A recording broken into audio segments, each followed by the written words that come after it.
Olá pessoal, hoje vamos falar sobre a arbitragem e suas principais vantagens em relação ao Poder Judiciário. Se você quer saber um pouco mais sobre esse assunto tão importante e tão pouco utilizado pelos brasileiros, fique ligado que logo eu explico.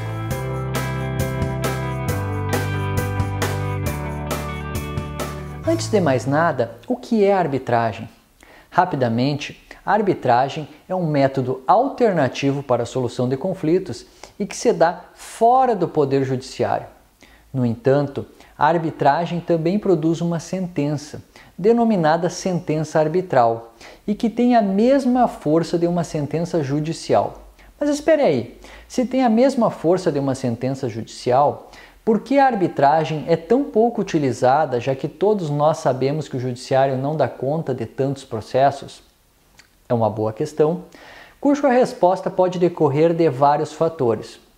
O primeiro deles, na minha opinião, advém da cultura do povo brasileiro, que acostumou-se a procurar a justiça para resolver qualquer conflito, ao invés de buscar resolver de outras formas e somente após, caso daí sim não tivesse outra solução, procurar o judiciário. Ou seja, o judiciário, que deveria ser a última alternativa, a última porta, por uma questão cultural e de costume, acaba sempre sendo a primeira. Ah, Sandro, mas que bobagem! A arbitragem ela é muito difundida. Eu ouço falar toda hora em arbitragem. Ok, muito difundida, eu concordo. Mas na prática, quantas pessoas você conhece que resolveram seus problemas por meio da arbitragem? Agora olhe para o outro lado e veja quantas pessoas você conhece que já ingressaram com alguma ação na justiça. Um segundo motivo que inibe o uso da arbitragem é porque ela possui alguns requisitos para ser implementada. Entre eles é que as partes devem mutuamente querer submeter a sua controvérsia à arbitragem, abrindo mão de discutir na justiça.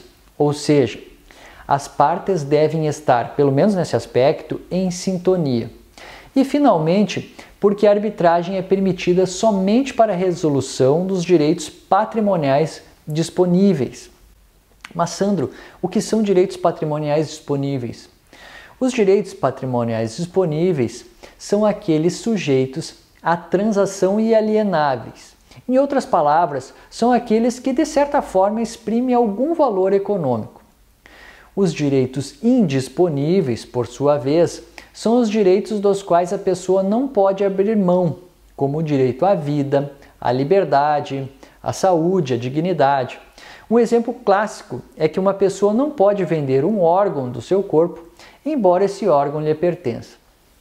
Quanto à escolha pela arbitragem, esta pode se dar de duas formas, sendo uma antes e outra depois. E quando ocorre antes?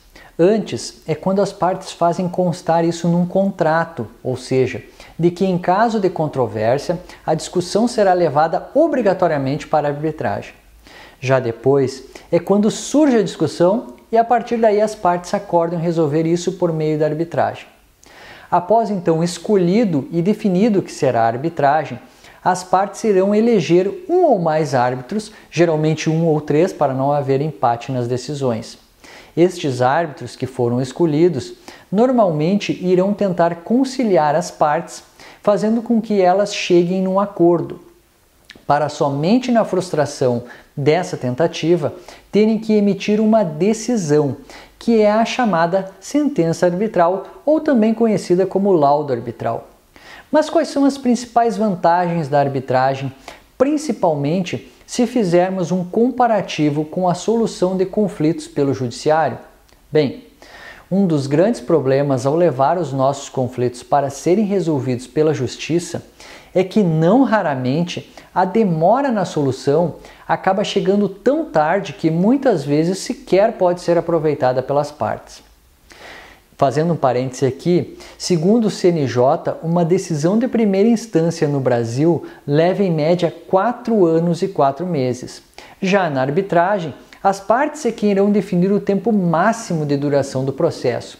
E se não definir esse tempo, pela lei, é de 6 meses para haver uma sentença arbitral, o que torna o processo muito mais célere. Além disso, somente em remotíssimos casos é que a sentença arbitral permitirá alguma espécie de revisão, contrapondo com a sentença judicial, que permite uma infinidade de recursos que protelam o processo por anos. Outra grande vantagem é quanto à especialidade do árbitro que irá julgar o conflito, ou seja, as partes têm a oportunidade de escolher especialistas afeitos à matéria que será objeto da controvérsia e irão decidir então com absoluto conhecimento de causa, garantindo uma melhor qualidade na decisão. Também, pela sentença arbitral ser considerada um título executivo judicial, ela pode ser executada de imediato em caso de descumprimento, não havendo a necessidade de homologação prévia pelo judiciário, ou seja, a sentença arbitral ela tem natureza idêntica da sentença judicial e dispõe dos mesmos efeitos da decisão proferida pelo juiz de direito. Vejam isso na prática. Num processo judicial que depende da formação da convicção do juiz e onde se levaria anos para termos uma sentença e só a partir daí efetuarmos o seu cumprimento, na arbitragem leva-se poucos meses e desta mesma sentença constitui o direito que já pode ser exigido em juízo. Claro que, obviamente, se não for cumprida, porque se for cumprida, sequer há necessidade de ingressarmos no judiciário.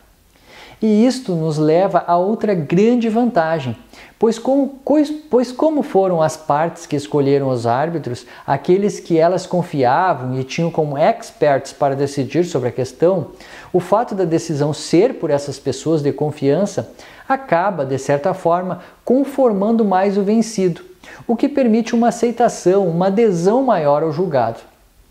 A arbitragem também ela é mais informal, mais ágil, mais dinâmica, ou seja, ela é mais adequada à contemporaneidade, ao momento atual da nossa sociedade. E falando em sociedade, esta também é beneficiada pela arbitragem, no sentido de que, sendo um meio alternativo para a resolução de conflitos, ela desafoga o judiciário, permitindo que este se dedique melhor às causas que realmente dependem da sua tutela, dando então mais qualidade, inclusive nos atendimentos das demandas da sociedade. Há também uma grande vantagem para os advogados, pois eles são indispensáveis no acompanhamento de seus clientes no processo arbitral, garantindo uma solução rápida, segura e justa do conflito.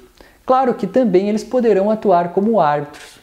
Outra conveniência é que, regra geral, a arbitragem ela é sigilosa, diferentemente do judiciário na maioria dos casos, sendo possível evitar a divulgação de informações atinentes ao caso, assim como também evitar a divulgação de documentos estratégicos para os negócios das partes que estão envolvidas na disputa. E, finalmente, a arbitragem ela é mais vantajosa porque prestigia a autonomia da vontade das partes. Mas, Sandro, o que é isso? Ora, se as partes podem eleger os árbitros que irão decidir o conflito, escolher as regras que serão aplicadas, quer seja a regra material, quer seja a regra processual, significa um grande privilégio a autonomia da vontade das partes e que se dá de uma forma horizontal, ao contrário do que ocorre no judiciário, que impera o poder estatal de dizer as regras e fazer valer o direito de uma forma vertical, ou seja, uma imposição de cima para baixo. Bom, pessoal, por hoje era isso. Espero que tenham gostado e, se assim for, por favor, não deixe de assistir ao próximo vídeo que irá abordar sobre a arbitragem na administração pública, tema que trata da mais recente mudança na lei da arbitragem, introduzida pela Lei nº 13.129 de 2015.